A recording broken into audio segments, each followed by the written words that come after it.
Woo! Siya na, patulong naman mga tropa. Wala na, nagbawas. Oh no! Ayaw mandar. Nag-check engine. Ayan na, i-start ko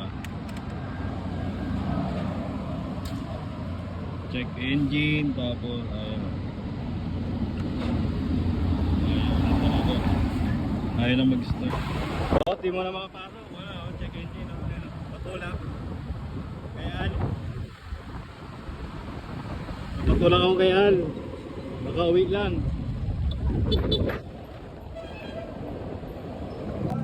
Okay, bale, ito nga pala mga ka-MG, yung NMAX version 2. Kinalas na natin yung sa harap.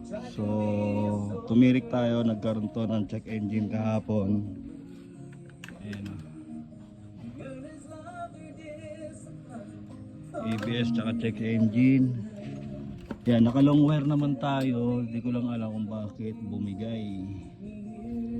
So, upon checking, nakita natin sa mismo niyang connector ng ECU is bumigay. So, nasunog. Okay, bale kinalas na natin yung mga connection sa ECU. Ayan. Ito lang ang pagtanggal niyan. Alright. Check natin kung may corrosion. Yun o. Yan, kita nyo, sunog. Yung salpakan ng socket sa ECU.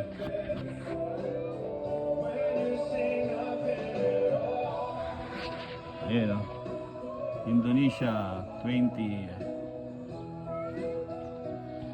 Sana harness lang. Naka long wire na kasi ako guys. Ito long wire yun. Hindi ko alam ba't bumigay. Ayun o, sunog yun.